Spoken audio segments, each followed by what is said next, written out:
Halo teman-teman semuanya, perkenalkan saya Puspitasari dengan NPM 2411012028. Di kesempatan kali ini saya mau menjelaskan hasil dari penggunaan aplikasi kasir pintar pada salah satu UMKM yang saya amati, yaitu Dimsum Receh. Jadi Dimsum Receh ini adalah usaha kecil yang jualan dimsum seribuan, harganya murah, terjangkau, dan banyak banget diminati masyarakat. Biasanya pembelinya itu datang buat beli cemilan sore atau makan malam. Nah, selama ini si pemilik usaha masih nyatet penjualannya secara manual, pakai buku catatan biasa.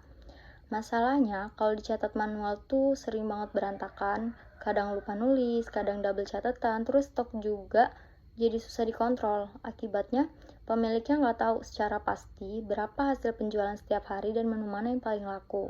Dari sini, aku menyarankan mereka untuk memakai aplikasi kasir pintar.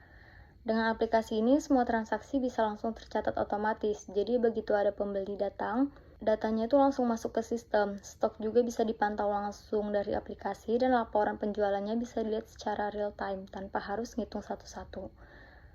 Tujuan pengamatan ini adalah untuk mengetahui berapa jumlah penjualan dimsum selama 1 minggu, karena ini aku makainya data 1 minggu terakhir, dan menu mana yang paling laku, menghitung pendapatan dan keuntungannya, serta melihat pola pembelian pelanggan dari hari ke hari.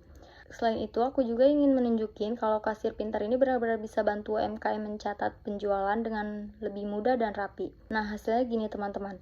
Jadi selama 1 minggu ini, total penjualan dimsum mencapai 2.336 pieces dimsum. Dan dari data itu, yang paling banyak diminati pelanggan adalah dimsum spicy dan dimsum original. Jadi bisa dibilang dua menu ini adalah menu favorit pelanggan dan paling sering dibeli setiap harinya.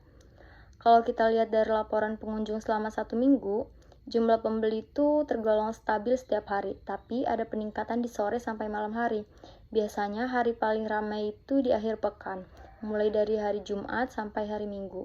Sedangkan hari Senin sampai Rabu itu cenderung sepi.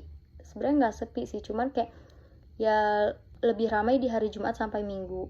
Dari pola ini sebenarnya kita sudah bisa melihat bahwa kapan waktu terbaik untuk menambah stok dan bikin promo. Sekarang kita masuk ke bagian analisis laba rugi. Jadi selama 1 minggu, Dimsum Receh mendapatkan pemasukan sebesar 3.231.000 dan pengeluaran sebesar 2.095.000. Nah, sebenarnya di pengeluaran ini tuh pengeluaran 1 bulan ya, nggak 1 minggu. Maksudnya kayak nyewa itu kan untuk 1 bulan ke depan gitu. Nah, kalau kita hitung berarti laba bersihnya itu sekitar 1.140.000 dalam 1 minggu. Nah, ini cukup bagus untuk skala usaha kecil karena artinya usaha ini bisa jalan dengan stabil dan menghasilkan keuntungan yang lumayan.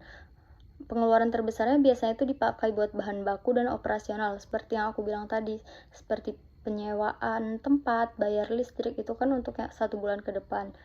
Nah, sisanya kayak buat plastik, buat bahan baku, itu bisa 1 minggu sekali belinya. Nah, dari data ini juga bisa dihitung rata-rata per hari. Jadi rata-rata transaksi per hari itu sekitar 21 transaksi, yang pendapatan per harinya itu kurang lebih 461.000. Karena dengan harga seribuan dan rasanya tuh enak, banyak orang yang minat untuk membeli dimsum ini. Nah, rata-rata keuntungannya sekitar 230 ribuan per hari. Jadi bisa dibilang penjualan dimsum receh ini cukup konsisten untuk ukuran usaha kecil. Dari hasil pengamatan ini, saya punya beberapa saran untuk UMKM dimsum receh, yaitu yang pertama, bisa buat promo di hari-hari sepi, misalnya beli 10.000 gratis 1, atau diskon di jam tertentu supaya pembeli tertarik datang. Jadi hari-hari yang sepi itu bisa jadi ramai karena ada promo. Nah, kedua, manfaatin media sosial buat promosi, misalnya upload foto menu, testimoni pembeli, atau bikin konten lucu biar orang kepo. Nah, jadi kalau bisa dimsum receh ini membuat promosi di media sosial. Nah, yang ketiga, bisa ditambahin variasi rasa baru supaya pelanggan penasaran dan mau balik lagi. Dan yang terakhir, perhatikan pola hari ramai dan sepi biar stok dan jam buka bisa disesuaikan sama kondisi penjualan. Terus, hubungan kasir pintar dengan AI prediksi juga menarik banget. Jadi gini, data yang dikumpulkan kasir pintar setiap hari itu bisa dipakai buat memprediksi kapan hari paling ramai, menu apa yang paling sering dibeli, bahkan jam berapa penjualan paling tinggi. Dari situ, pemilik usaha bisa bikin keputusan yang lebih cerdas, misalnya nambah stok di hari Jumat karena biasanya mulai ramai, atau kasih promo di hari Senin karena cenderung sepi. Jadi semua keputusan bisa diambil berdasarkan data nyata, bukan cuma perkiraan. Nah, dari hasil penggunaan kasir pintar selama seminggu ini, bisa disimpulkan kalau aplikasi ini benar-benar membantu UMKM dimsum receh dalam mencatat dan menganalisis penjualan. Pencatatan jadi lebih cepat, rapi, dan otomatis.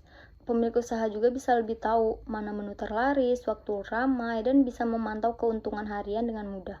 Selain itu, data yang dikumpulkan juga bisa dimanfaatkan buat menyusun strategi promosi dan manajemen stok yang lebih efektif.